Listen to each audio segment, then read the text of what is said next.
De volta de frente com a cantora, compositora Sandy. Tem composto? Não. Tenho começado algumas coisas, mas não tenho composto ultimamente. Me dá uma aflição. Pronto, mais uma cobrança. Ela vai sair daqui, vai pro analista. Por que eu fui levantar esse assunto? Não, é porque parece que quando a gente acaba uma coisa que exigiu muito, assim, da criatividade da gente, parece que esgota um pouco. E ainda tô muito nessa fase de fazer. Executar, né? Fazer turnê pelo Brasil inteiro, que eu tô fazendo e... Então você está executando, você já está no projeto, na produção das brasileiras, na Globo. Você está com a turnê, o que mais? Vou lançar um DVD esse ano, que eu ainda vou gravar. Ah! Então tem muita coisa.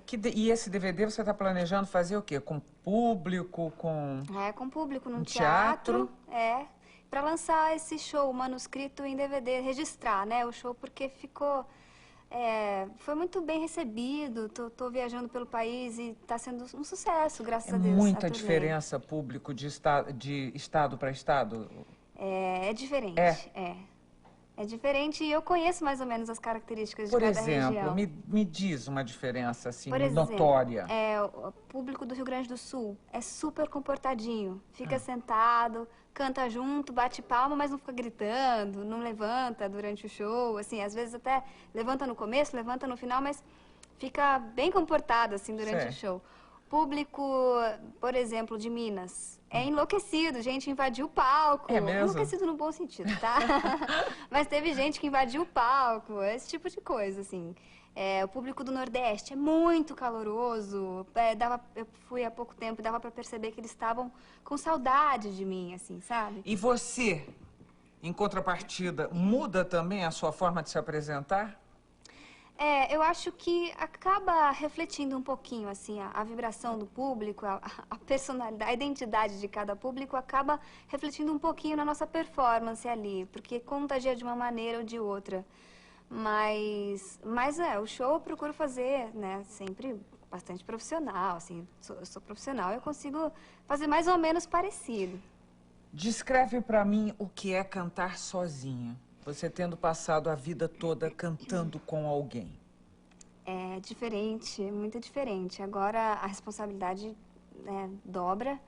No palco eu contava muito com o meu irmão, assim, porque ele era o cara que ficava mais preocupado com a banda, com como é que tava o som e não sei o quê, o arranjo da música, o fulano errou, sabe?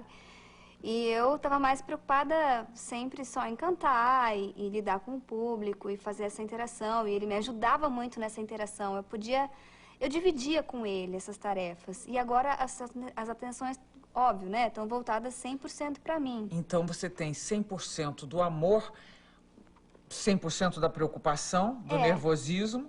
E por isso que uma notinha que você ache que desafinou é só responsabilidade sua e não tem uma ajuda ali do lado, é isso? Exatamente, acaba sendo assim também. E eu, assim, é um desafio, mas eu gosto de desafio, então tá sendo bom. Claro, tenho saudade do meu irmão, mas é uma saudade boa, não tenho nenhuma sensação negativa. Vocês andaram trabalhando juntos agora? Sim. Ele produziu você? Ele produziu, junto com o Lucas, meu disco, e ele foi o diretor-geral do meu show. Então, Quer dizer, a relação, inclusive, profissionalmente, continuou. E de uma maneira que é interessante para os dois, não é? Os dois evoluíram e ainda assim continuam se tocando, vamos dizer, profissionalmente. Profissionalmente, de uma maneira completamente diferente, mas continua. E isso é muito bom, porque eu adoro trabalhar com ele. Eu admiro muito meu irmão, acho ele muito criativo e competente. Olha aqui, você foi fazer literatura. Letras. Você fez? Fiz.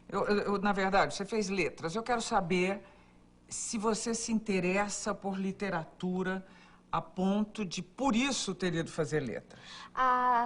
Foi um dos motivos. Sim, eu sou apaixonada por literatura brasileira, principalmente. O que você está lendo agora? Agora, não estou lendo... Assim, eu estou lendo. Estou lendo um livro que faz não sei quantos meses que eu estou lendo, eu não consigo acabar porque eu não estou tendo tempo de ler. Mas eu tô lendo, não é nada de literatura brasileira, nada... É uma aventura muito clássica, Robinson Crusoe, que eu nunca tinha lido, eu fiquei curiosa. Peguei no avião, sabe? Quando eles dão aqueles livrinhos no avião. Sim. Tô lendo Robinson Crusoe, bem interessante. Mas é um livro que acho que todo mundo tem que ter lido já, pelo menos na infância, assim, né? E aí, mas o que eu gosto mais, assim, é Clarice Lispector, Fernando Pessoa, Guimarães Rosa, essas coisas assim.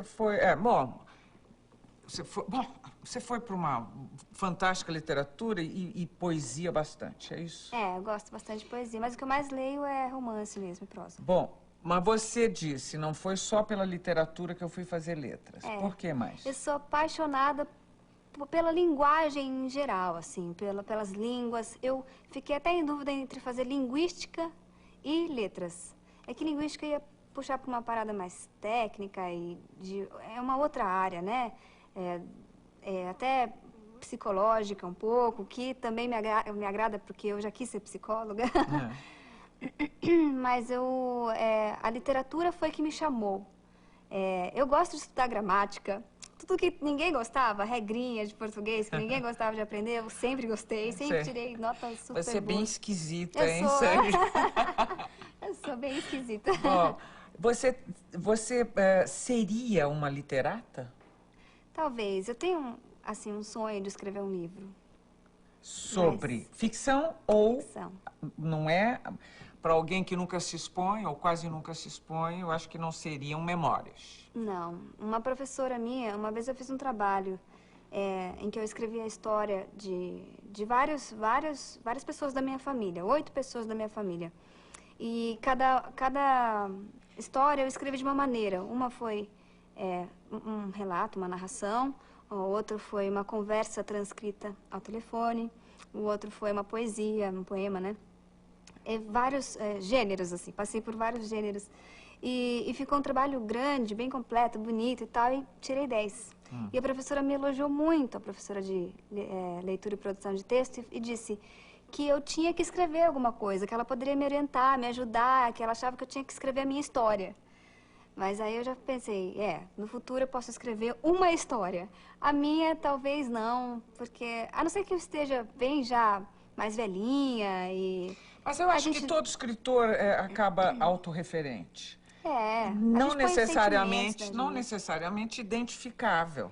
Você pode usar a sua vida, que eu imagino que tenha histórias aí fantásticas, e distribuir esses acontecimentos da sua vida de uma tal maneira que você não precisa necessariamente identificar. Eu faço isso nas minhas músicas, bastante. O meu disco manuscrito é bem autobiográfico, mas tem muita ficção misturada e não dá para identificar o que é o que. É uma meia bandeira, é isso ou não? Mas os sentimentos, eu digo, que são todos verdadeiros. Assim. Você tem cuidado da voz? Ou você não precisa disso? Tem gente privilegiada que não precisa. Eu não tenho nada contra quem diz assim, não faço nada. Sim, eu não faço quase nada. Eu tenho muita alergia. Como a gente estava conversando aqui agora há pouco, eu tenho muita rinite e ela atrapalha a minha garganta, fica sempre assim, escorrendo um pouquinho aqui atrás na garganta e dá um pouquinho de pigarro e a voz fica às vezes um pouquinho velada. Hoje eu tô sarando de uma gripe que começou, na verdade, com uma rinite, pegou a garganta, ficou inflamada e não sei o quê. Então eu tenho um instrumento um pouco frágil. Qualquer gripezinha que eu tenha, resfriado, banal, assim, que em 3 dias eu já melhoro, mas ataca a minha garganta. Então, parece coisa, né? Freud explica. Tem que ser, né? Claro que sim. A sua voz já desceu tons ou não? Desceu pouco. Quando eu comecei, né, eu gravei meu primeiro disco, eu tinha 7 anos. Com 11 eu comecei a mudar de voz, porque mulher também muda de voz. Não é só homem, é que mulher é mais imperceptível a mudança. E aí eu mudei de voz e eu fui gravar o disco e eu tinha tirado os tons das músicas antes, fazia um tempo. Aí quando eu fui gravar, eu não estava dando conta dos agudos. E teve uma música que meu irmão fez a parte dos agudos, porque ele é um ano mais novo, ele não estava mudando ainda de voz, ele tinha 10 anos. E ele fez os agudos para mim porque eu não estava dando conta. Aí a partir dali eu comecei a baixar um pouquinho os tons e hoje em dia eu alcanço os mesmos tons que eu alcançava há 5 anos atrás, porque eu já era adulta, mas então minha voz não mudou, né, de lá para cá. Só que eu gosto mais de cantar em tons mais baixos. Então hoje eu escolho os meus tons de uma maneira diferente. que você tem feito pela pele? Nada. Minha pele, inclusive, tá me deixando um pouco na mão, ultimamente. Não acredito. Eu tenho tido um pouquinho de acne, assim, que não era comum, então não sei. Eu tô olhando aqui, tô vendo um pêssego aí. Mas a acne... Um pouquinho, cravinho, essas coisas assim. Às vezes apareceu uma espinha aqui outro dia que ficou... Parecia que chegava primeiro que eu. Aí eu fui Eu acho que foi aquela adolescência. Acho que foi aquela adolescência que você não teve lá atrás. Aconteceu que agora. você estava trabalhando loucamente e agora tá vindo aí. Pode ser ou não? Então eu cuido assim, só com coisas tópicas mesmo, né? Creminhos, coisinhas, coisas anti-acne. Você faz exercício? Faço. O quê? Eu não gosto de fazer exercício aeróbico, então eu não gosto de esteira, bicicleta, nada disso, corrida e tal. Então eu faço musculação. E eu faço boxe para ter um exercício um pouco mais aeróbico. Ela, além de fazer aquelas coisas terríveis, porque ela, sabe, aquelas sacanagens todas, ela luta boxe ainda, é isso mesmo? Cuidado comigo. Mas você faz na sua casa? Eu faço em casa. O que você tem? Aquele saco? Eu tenho várias coisas. Eu tenho o saco de pancadas, eu tenho... o pushing ball, né, que é a perinha que a gente chama, eu tenho o teto solo. Eu gostei, só de fazer assim eu já vi que você ama. Adoro. O que você... Faz tempo que você faz isso? Há 4 anos. E modela mesmo? Melhorou.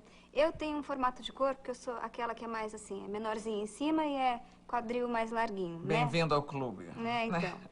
Então, a maioria das mulheres, As mulheres, acho, ainda a maioria. A maioria. Então, eu tinha que desenvolver mais essa parte superior. E o boxe me ajudou bastante, porque na musculação era mais difícil conseguir isso. E ele trabalha bem o ombro, as costas aqui e tal. E associando as duas